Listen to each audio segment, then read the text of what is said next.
So how small investors are making passive income in real estate is real simple. In this video, I will show you several ways that you can get into this market. There are so many ways to make this happen. You just got to get out of the conventional box that banks say you have to put this much down and all that good stuff.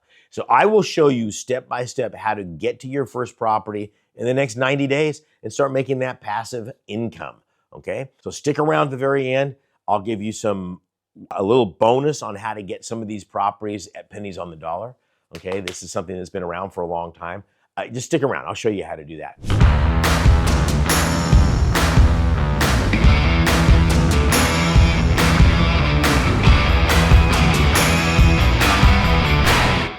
All right, let's get started. How does a small investor get into passive income? Probably the best way to do that, conventionally. I'm going to go right straight to conventional.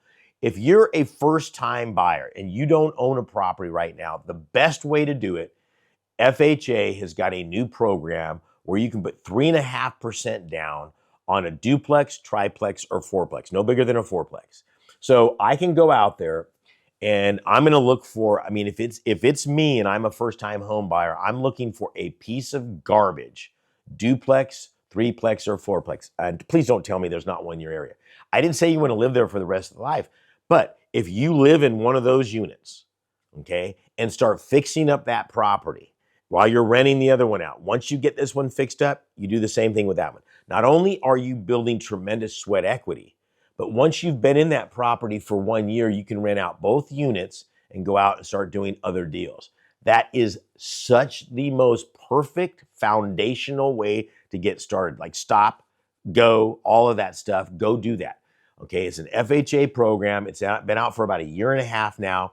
So if I go find, a $500,000 duplex, a lot of money in some parts of the country, some parts not, okay, and it needs a lot of work, I can go ahead and find that property, put $15,000 down, get into it, start doing the Home Depot runs, fixing everything. You got to make that sound too.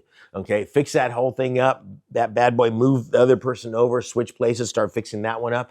It shouldn't take you about a year. It should take you about a year to do both units on that. Now you've got a value that goes up there. It'll allow you to increase the rent because really, when you've got income properties, the value of the property is based on how much income you have coming in the property. That's where it makes money. And you've got yourself great rates on those and all sorts of great stuff. That's number one. Okay, number two is same tactic, only learning how to find properties. Those, again, I'm just talking about a small investor. I don't have a lot of money. I just want to get started with this. You can go down the conventional way and go down to Bank of America and put that big chunk of change down. Okay, not my deal. Okay, I would rather find that piece of garbage property again. I'm going to find a private investor. They're all over the place. Go to a real estate club, all that other good stuff. We can help you find those there and talk to people. In other words, get involved in the real estate community and say, if I find a deal that makes sense, would you get involved? So typically the way it works is private investors are looking at the property. So they're going to say, okay, this property right now, yeah, you may be paying $100,000 for it because of its current condition.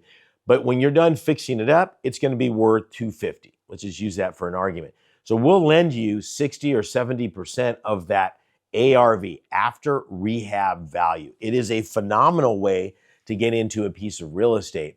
And so what happens is you can start doing it, and then again, using even some of your money.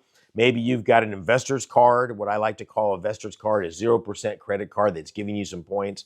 You're buying your stuff at Home Depot. You're doing all the maintenance. You're doing all the work. You're getting it all fixed up. And then boom, once that value goes up to that $250,000, you can do one of two things. Sell the property, pay that person off. I would highly recommend doing that, okay, and making that happen. But again, all of these things that are doing this are giving you passive income.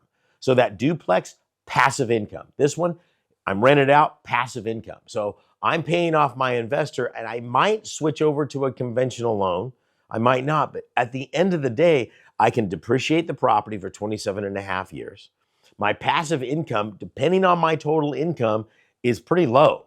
Okay, and again, I am not a tax advisor, so go seek out a tax advisor. I'm just giving you some ideas to get into a property and how to get that passive income that we've talked about in other videos out there. So those are two of my favorite ways to get into pieces of property. And again, you've got to look in the areas that need that help, that elbow grease. I mean, I'm not going to look in my own backyard. There's not a lot of, well, actually, that's not totally true. Even in my area, I'll look around. I mean, I'm just so conditioned to this going, oh, promise you that person's retired, something's happened, and somebody needs to give it some maintenance. It looks like it was done in the 1980s. The weeds are growing up. Sure enough, I talked to my real estate agent. We started doing a little background on it. Both the couple are in there are assisted living. The family doesn't know what to do to the property. Nothing's happened with that deal, but it's just there, okay? And there's a lot of that going on. So when you drive in those neighborhoods that maybe not you're going to be in, but you're saying, I want to get into this market, okay? Buck up, Buttercup. Okay, I'm going to go in there, find that piece of garbage property. I'm going to fix it up. I want to make sure that that market's going this way.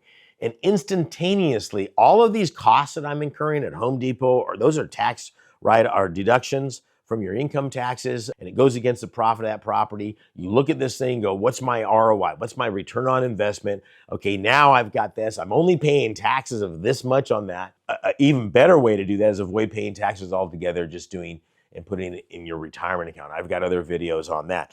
The best way, I think, to get some of these properties is doing it with tax lien certificates and tax deeds. You guys know I do that. I have helped more people learn how to do tax deed properties and tax lien certificates than anybody on planet Earth. I'm proud to say that. I've taught more people face-to-face and on video combined than anyone. That's it. I've been doing it since 1995. And so let's just talk about what is a tax lien certificate. We'll start with that. Tax lien and tax deeds are two different sides of the same coin. Okay, a tax lien certificate is somebody that hasn't paid their property taxes for a minimum of 1 year. After 1 year, the county says we're going to bring those property taxes up for sale. You and I can purchase that. Now, I'm not buying somebody's house. All I'm doing is giving the money to the county so they can run things like schools, like fire departments, police departments, parks, et cetera, et cetera. And they, in return for that, give you an interest rate of 16, 18, 25%, right? Not bad, okay? And what happened, that's mandated by law. If the person fails to pay the property taxes in some kind of prescribed time, depending on the municipalities, I'm giving you broad brushstrokes on that, okay? You and I can foreclose on that property, thus eliminating all liens and encumbrances on that property, kind of puts you in the driver's seat. That's one way. The second way is buying a tax deed property. Now, this is a property that has not paid their taxes in 4 or more years. And the county's like, dude, enough's enough. Everybody else is paying your taxes. I mean, that's not fair. Hey, wait a second. Okay, everybody else is paying their taxes. If there wasn't some kind of a penalty for you and I not paying our property taxes, nobody would pay them. Trust me, there are countries out there that have no penalty until you sell the house. And so nobody sells house and nobody pays property taxes. And you can see it in the quality of the streets and roads and bridges and most importantly, schools. It's horrible. Okay, so this is a vital role that the county plays. But here's the deal. With a tax deed on a property, I am getting properties for, literally, I've gotten, $200,000 properties for $10,000 or $15,000. And yeah, some of them aren't great, but I put a little bit of elbow grease into them, and now they are. So now you've got so many choices. I can rent it out and get that passive income with really high ROI. I can flip the property, make a good pop on. I can wholesale the property, and start building that nest egg to go out and start doing other deals over and over and over again. As you can tell, I just love this. All of these things are really fun. The main thing is you've got to start acting like a real estate agent and stop watching all these videos. You got to go out there and do it. And I've got the perfect way to do this, okay? I can get you started in 90 days. All you have to do is click on the link down below. I've got a free gift for you. You heard that right. It is a brand new course on how to get a tax lien or a tax deed certificate literally in the next 90 days. A complete course. It's my best work yet in 30 years. On top of that, for watching this whole video to the end, you also click on that link. And if you'd like, I will send you out my new booklet on America's best kept investment secret. Double bang. Okay, boom, boom. Make it happen. Okay, this is Saen Higgins saying God bless, good luck, and I love to see you out there. See ya.